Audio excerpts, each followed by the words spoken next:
남가족 여러분, 바울은 자신의 편지를 성도들의 헌금에 감사하는 것으로 마무리하고 있습니다.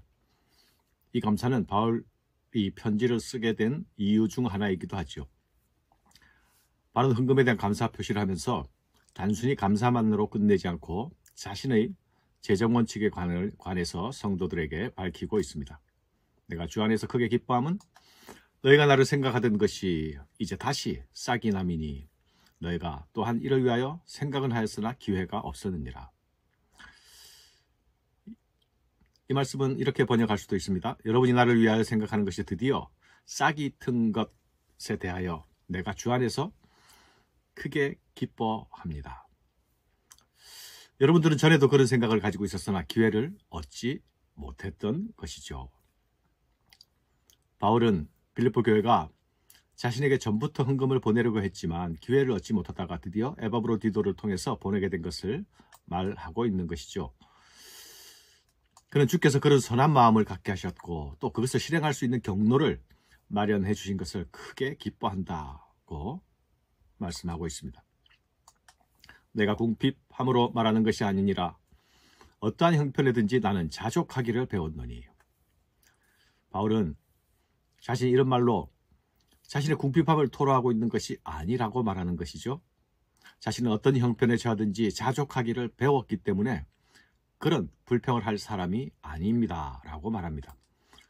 자족이란 환경의 지배를 받지 않고 자신의 내면의 자원으로 만족하는 태도를 일컫는 말이죠. 이것은 당시 스토아학자들이 아주 중요하게 여기던 덕목이기도 했습니다. 나는 비천에 처할 줄도 알고 풍부에 처할 줄도 알아 모든 일 곧 배부름과 배고픔과 풍부와 궁핍에도 처할 줄 아는 일체의 비결을 배웠노라. 바울은 여기서 다시 앞의 말을 부연해서 설명합니다. 나는 비천에 처할 줄도 알고 풍부에 처할 줄도 안다. 비천에 처해도 염려하거나 낙마하거나 비굴해지지 않는다. 혹 물질적으로 풍부하게 되어도 자만하거나 타락하지 않는다라고 말하는 것이죠. 실로 깊은 신앙의 내공이 아닙니까? 그는 어떤 환경에 처하든지 적절하게 사는 비결을 배웠다고 말합니다. 여기서 배웠다라는 말은 어떤 비밀을 터득했다라는 뜻을 가지고 있는 말입니다. 그가 이런 말을 사용하는 것은 어떤 환경에 처하든지 자족하는 태도는 중요한 것이지만 또한 그것은 어려운 것임을 간접적으로 표현하는 말이죠. 특히 궁핍한 상황 가운데서 자족하기란 쉬운 일이 아니지 않습니까? 하지만 자신이 그렇게 어려운 비밀을 터득했다고 말합니다. 우리는 그것이 무엇인지 궁금합니다. 그렇지 않습니까? 그것이 어떤 비결이 있는지 따라 배우고 싶기도 합니다. 그런데 바로 이어지는 말씀이 바로 그 답을 주고 있습니다. 내게 능력 주시는 자 안에서 내가 모든 것을 할 수 있느니라. 내게 능력 주시는 자 안에서 내가 모든 것을 할 수 있느니라. 이 말씀은 한국 성도들이 아주 좋아하는 말씀이기도 하죠. 그러나 이 말씀은 할 수 있다, 할 수 있다 라는 표현가 아닙니다. 적극적 사고방식이나 긍정적 사고를 말하는 것도 아닙니다. 바울은 자신이 절대적으로 모든 것을 할 수 있다고 말하고 있지 않습니다. 나는 궁핍에도 처할 수 있습니다. 풍부에도 처할 수 있습니다. 궁핍도 풍부도 나는 다 받아들일 수 있습니다. 내게 힘 주시고 능력 주시는 주 안에서 말입니다 라고 말하고 있는 것이죠. 바울이 자족을 하는 법을 터득하는 것은 주 안에서 견디어내는 힘을 말합니다. 하나님은 궁핍에서 우리를 건져내시기도 하지만 우리를 궁핍 가운데 견디는 힘을 주시기도 하는 것입니다. 그러니 바울이 터득한 것은 밀교를 믿는 사람들이 깨달은 특별한 어떤 비밀과 같은 것이 아닌 것이죠. 주 안에서 인내하며 그분의 고난에 동참하는 제자의 삶이 바로 이 일체의 비결에 있는 것입니다. 그러나 너희가 내 괴로움에 함께 참여하였으니 잘하였도다. 빌립보 사람들아 너희도 알거니와 복음의 시초에 내가 마게도냐를 떠날 때에 주고받는 내 일에 참여한 교회가 너희 외에 아무도 없었느니라.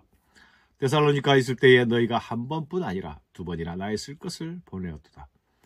바울은 빌립보 성도들에게 받은 연보에 감사하지요. 그런데 그가 진정으로 감사하는 것은 무엇입니까? 물질 자체가 아니지요. 바울과 복음을 향한 성도들의 애틋한 마음, 그 마음에 감사하고 있습니다. 그들도 넉넉하지 못한 형편에서 선교 헌금을 보냈습니다. 보내준 그들의 연보는 바울의 고난에 함께 동참하는 일이었습니다.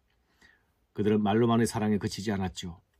그들은 바울의 고난과 고통에 공감했습니다. 그리고 그 고통을 분담하기를 원했습니다. 그들의 공감과 그들의 사랑이 필요를 채워주는 행동으로 나타났습니다. 공감과 사랑의 참여는 물질로 복음의 동역을 가능케 했던 것입니다. 내가 선물을 구함이 아니요 오직 너희에게 유익하도록 풍성한 열매를 구함이라. 이 말씀은 조금 어렵지 않습니까? 이 말씀은 이렇게 번역할 수도 있습니다. 나는 선물을 구하는 것이 아닙니다. 여러분의 통장에 부풀려 들어갈 열매를 구하는 것입니다. 라고요. 빌립보 성도들의 후원금은 바울을 위한 선물이라기보다는 빌립보 성도들의 유익을 위한 적립금과 같은 것이라 말하는 것입니다. 바울이 이렇게 말하는 것은 종말론적 관점에서 마지막 때에 있게 될 결산을 염두에 두고 하는 말입니다. 그들이 바울에게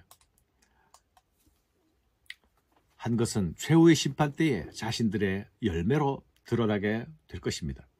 바울은 결산하실 하나님이 상 주시는 그 하나님을 눈앞에 바라보며 말하고 있는 것이죠. 내게는 모든 것이 있고 또 풍부한지라 에바브로디도 편에 너희가 준 것을 받음으로 내가 풍족하니 이는 받으실 만한 향기로운 제물이요 하나님을 기쁘시게 한 것이라. 바울은 자신에게 보낸 후원금이 하나님께서 받으시는 예물이라고 말합니다. 바울 자신이 하나님이란 말입니까? 그것이 아니죠. 그 물질이 바울에게 기쁨이 되기 전에 먼저 하나님을 기쁘시게 했다는 것입니다. 바울은 그것을 확신하고 있습니다. 그래서 바울은 그 하나님께서 영광 가운데 빌립보 성도들의 쓸 것을 풍성하게 채워달라고 당당하게 기도할 수 있었습니다. 하나님 받으신 예물이니 넉넉하지 않은 성도들을 하나님께서 챙겨주시도록 부탁하는 것입니다. 나의 하나님이 그리스도 예수 안에서 영광 가운데 그 풍성한 대로 너희 모든 쓸 것을 채우시리라. 사랑하는 여러분, 여기 선교 헌금의 의미가 잘 드러나 있죠. 먼저 돈보다 마음입니다. 복음의 헌신에 참여하는 공감과 사랑입니다. 돈은 사람이 내고 사람에게 전달되지 않습니까? 그러나 받으시는 분은 하나님이십니다. 헌금은 하나님이 받으실 만한 향기로운 예물이 됩니다. 그것이 향기로운 이유는 성도의 땀이고 성도의 정성이고 성도의 사랑이기 때문이죠. 그것은 짐을 함께 지는 일이기도 하고 그것은 또한 주의 일에 한마음으로 참여하는 일이기도 합니다. 무엇보다 바울이 가진 생각, 바울이 가진 시야, 바울이 가졌던 미래와 소망이 우리에게 있어야겠습니다. 그것은 바로 최후의 심판 날에 우리가 계산할 순간이 다가오고 있다는 것입니다. 그날에 저축해 놓았던 이자가 풀어나는 것처럼 우리의 헌신이, 우리의 드림이 그날에 열매로, 풍성한 열매로 나타나게 될 것입니다. 감사합니다.